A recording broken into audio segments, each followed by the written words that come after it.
PM Modi के mission पर थरूर और ओवैसी, जाने दोनों को क्यों चुना गया, क्या है प्लान पाक बेनकाब। नमस्कार, आप देख रहे हैं न्यूज 18 और मैं हूं आपके साथ श्रुति श्रीवास्तव। पीएम मोदी की छवि एक ऐसे लीडर की है जो अपने फैसलों से चौंकाने के लिए जाने जाते हैं। विपक्षी सोच भी नहीं पाते और पीएम मोदी वो कर जाते हैं।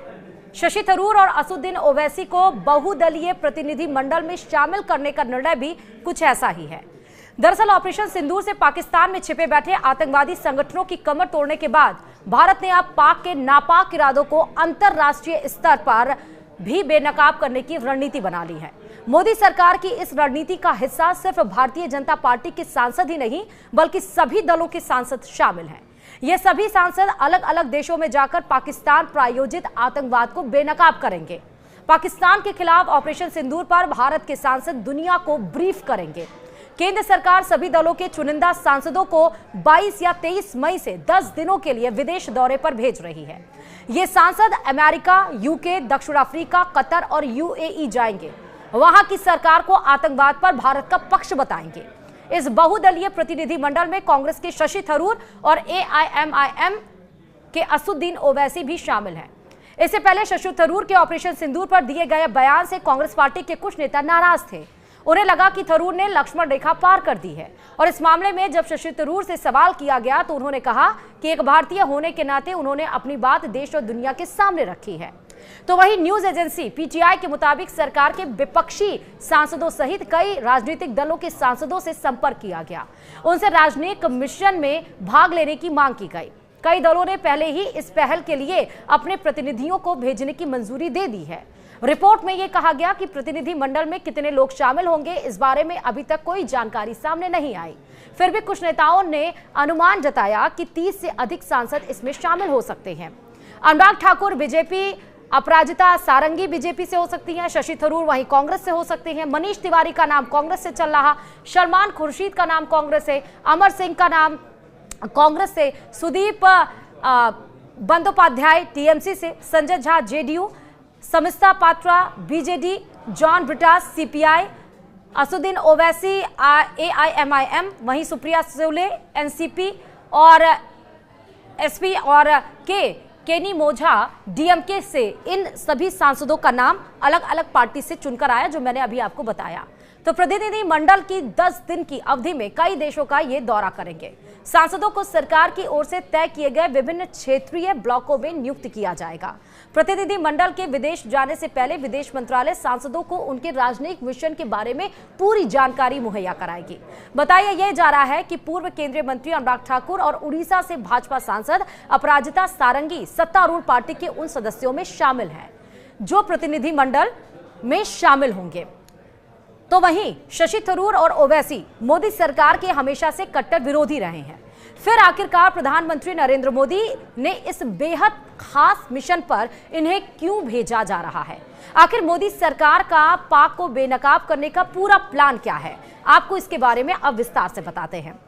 दरअसल पीएम मोदी ने शशि थरूर को ही क्यों चुना और अब शशि थरूर ने प्रतिनिधि मंडल में चुने जाने के लिए धन्यवाद दिया है और इसको लेकर अब कांग्रेस में एक तरह से संग्राम छिड़ गया, क्योंकि कांग्रेस कह रही है कि टीम इंडिया से अब शशि थरूर का नाम गायब है, क्योंकि कांग्रेस की तरफ से जो लिस्ट पेश की गई थी उसमें तो शशि थरूर का नाम था ही नहीं। इसको लेकर अब विवाद खड़ा हो गया है, वो आपको हम बताएंगे, लेकिन इसके पहले हम आपको बताते हैं कि पीएम मोदी ने आखिरकार थरूर को क्यों चुना।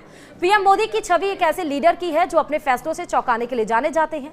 विपक्ष सोच भी नहीं पाते और पीएम मोदी वो कर जाते हैं। शशि थरूर को बहुदलीय प्रतिनिधि मंडल में शामिल करने का निर्णय भी कुछ ऐसा ही है, लेकिन शशि थरूर को करीब से जानने वाले जानते हैं कि उन्हें चुन पीएम मोदी ने कितना बड़ा दांव खेला है। संयुक्त राष्ट्र में काम करने का लंबा अनुभव रखने वाले शशि थरूर कूटनीति के बड़े जानकार हैं। ऐसे में पाकिस्तान को अंतर्राष्ट्रीय स्तर पर बेनकाब करने में वह अहम रोल निभा सकते हैं। तो वहीं संयुक्त राष्ट्र का अनुभव भी शशि थरूर को है। जी हाँ, शशि थरूर को संयुक्त राष्ट्र में काम करने का काफी लंबा अनुभव रहा है।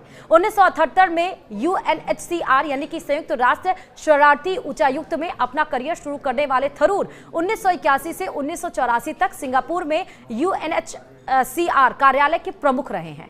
1989 यानी कि 1989 में वह विशेष राजनीतिक मामलों के लिए अवर महासचिव के विशेष सहायक भी बने हैं, जिसमें गुलास्विया में शांति अभियानों की जिम्मेदारी भी शामिल है। 2001 में उन्हें संचार और जन सूचना विभाग यानी कि डीपीआई के अंतरिम प्रमुख के रूप में नियुक्त किया गया है और बाद में 2002 में उन्हें संचार और जन सूचना के लिए अवर महासचिव बनाया गया। तो वहीं यूएन के महासचिव भी रेस में शामिल थे शशि थरूर 2006 में काफी अन्नान के बाद महासचिव की रेस में भी थे, लेकिन वह महासचिव नहीं बन पाए थे।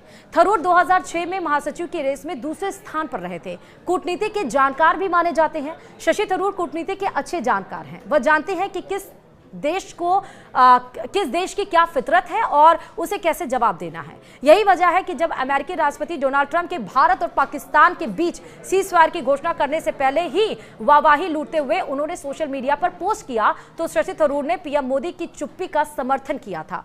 थरूर ने पीएम मोदी की चुप्पी को कूटनीति का हिस्सा बताया था। इससे पहले वह रूस यूक्रेन युद्ध के मुद्दे पर मोदी सरकार की कूटनीति की तारीफ कर चुके हैं। ऑपरेशन सिंदूर के समर्थक भी रह चुके हैं। शशि थरूर शुरुआत से ऑपरेशन सिंदूर के समर्थक रहे हैं। पीएम मोदी ने उन्हें अब बहुदलीय प्रतिनिधि मंडल का हिस्सा बनाया है, लेकिन थरूर अपना काम काफी पहले से ही शुरू कर चुके हैं। ऑपरेशन सिंदूर के बाद भारत पाक तनाव के बीच शशि थरूर ने विभिन्न चैनलों पर मीडिया के जरिए भारत का पक्ष दुनिया के सामने रखा है और इसके कायल भारत के कई नेता भी रहे हैं। अब आपको बताते हैं कि आखिरकार प्रधानमंत्री नरेंद्र मोदी ने प्रतिनिधि मंडल के लिए असदुद्दीन ओवैसी को क्यों चुना। दरअसल मैं भारतीय सेनाओं की तरफ से पाकिस्तान में आतंकवादी ठिकानों पर किए गए हमलों का स्वागत करता हूं, ये बड़ी बात कही थी असदुद्दीन ओवैसी ने। पाकिस्तानी को ऐसी सख्त सीख देनी जानी चाहिए कि फिर कभी दूसरा पहलगाम ना हो। पाकिस्तान के आतंकी स्ट्रक्चर को पूरी तरह नष्ट कर देना चाहिए। ऑपरेशन सिंदूर के AIMIM ने असदुद्दीन ओवैसी की पूरी छवि बदल दी गई। इस दौरान उनकी एक देशभक्ति की जो छवि सामने आई, जिसकी तारीफ, जिसकी मुरीद भाजपा नेता भी जमकर हो रहे हैं और जिसकी मुरीद सब लोग हुए। शायद ही ऑपरेशन सिंदूर से पहले किसी को उम्मीद थी कि ओवैसी पाकिस्तान को इतनी खरी खोटी सुना सकते हैं। ऐसे में पीएम मोदी ने ओवैसी को बहुदलीय प्रतिनिधि मंडल का हिस्सा बनाकर कोई हैरान नहीं किया है। ऑपरेशन सिंदूर को लेकर हमेशा से मुखर रहे हैं असदुद्दीन ओवैसी। भारत सरकार के ऑपरेशन सिंदूर के शुरुआत से ही समर्थक रहे। कई टीवी चैनल्स पर उन्होंने मोदी सरकार के इस कदम का समर्थन किया और पाकिस्तान को खरी खोटी सुनाई। कई मौके पर तो वह पाकिस्तानी प्रवक्ताओं से भिड़ते हुए नजर आए। ओवैसी ने कहा कि पाकिस्तान को उसके किए की सख्त से सख्त सजा दी जानी चाहिए। एक न्यूज चैनल को इंटरव्यू देने के दौरान उन्होंने कहा कि एक देश उनके लिए सबसे पहले आता है। उनके दिल में जो होता है वो वही कहते हैं। लोगों को कई बार अच्छी लगती है तो कई बार बुरी भी, लेकिन मुझे करीब से जानने वाले मेरे हिंदू दोस्त जानते हैं कि मैं कैसा हूं। तो वहीं मुस्लिम देशों को साथ भी सकते हैं असदुद्दीन ओवैसी। जी हां, बहुदलीय प्रतिनिधि मंडल में कौन सा दल किस देश में जाएगा यह जानकारी तो अभी सामने नहीं आई है, लेकिन ऐसा माना जा रहा है कि मुस्लिम चेहरा होने के नाते ओवैसी को मुस्लिम देशों को साधने में लगाया जा सकता है। दरअसल अंतर्राष्ट्रीय स्तर पर ओवैसी की छवि एक पक्के मुसलमान की है। ऐसे में जब वह मुस्लिम देशों के सामने भारत का पक्ष रखेंगे तो उनकी बात में एक अलग ही वजन होगा। लंदन से लॉ वकील भी रहे हैं और तार्किक भी हैं, यानी ओवैसी एक राजनेता होने के साथ साथ काबिल वकील भी हैं जो अपनी बात को तर्क के साथ रखते हैं। आमतौर पर उनकी बात को काटना बेहद मुश्किल होता है। ये खूबी उन्हें दूसरों से जुदा और हटाती है। ऐसे में वह भारत का पक्ष दूसरे देशों के सामने बेहद मजबूती से रख सकते हैं। अब बताते चलें कि ये पहली बार नहीं है जब पूरा देश एक साथ एक मुद्दे पर आया है। इसके पहले भी 1994 की तरह पार्टियां एकजुट, यह पहला मौका नहीं है कि जब सभी भारतीय राजनीतिक दल आपसी राजनीतिक मतभेदों को दरकिनार कर एकजुट होकर अंतर्राष्ट्रीय स्तर पर अपनी बात रखने जा रही हैं। इससे पहले 1994 में तत्कालीन प्रधानमंत्री PV नरसिम्हा राव ने राजनीतिक मतभेदों से ऊपर उठते हुए भाजपा नेता अटल बिहारी वाजपेयी को जिनेवा में संयुक्त राष्ट्र मानवाधिकार आयोग में भारत का नेतृत्व करने के लिए चुना था। अटल बिहारी वाजपेयी के वहां पहुंचने पर पाकिस्तान भी हैरान था। उस डेलीगेशन में जम्मू कश्मीर के पूर्व मुख्यमंत्री फारूक अब्दुल्ला और सलमान खुर्शीद जैसे नेता भी शामिल थे। तब पाकिस्तान जम्मू कश्मीर में कथित मानवाधिकार उल्लंघन के संबंध में UNHRC के सामने एक प्रस्ताव पेश करने की तैयारी में था। हालांकि भारतीय डेलीगेशन ने पाकिस्तान के आरोपों का जवाब दिया और नतीजन पाकिस्तान को अपना प्रस्ताव वापस लेना पड़ा। उस समय UN में भारत के राजदूत हामिद अंसारी ने भी प्रधानमंत्री राव की रणनीतिक फैसले कराने में महत्वपूर्ण भूमिका निभाई थी। तो वहीं 1994 के बाद 2008 में भी ऐसी छवि देखने को मिली जब मुंबई हमलों के बाद मनमोहन सरकार ने डेलीगेशन विदेश भेजा था। 2008 में मुंबई हमलों के बाद तत्कालीन प्रधानमंत्री मनमोहन सिंह ने भी आतंकवादी हमलों में पाकिस्तानी लिंक होने से जुड़े दस्तावेजों के साथ विभिन्न राजनीतिक दलों के डेलीगेशन को विदेश भेजने का फैसला किया था।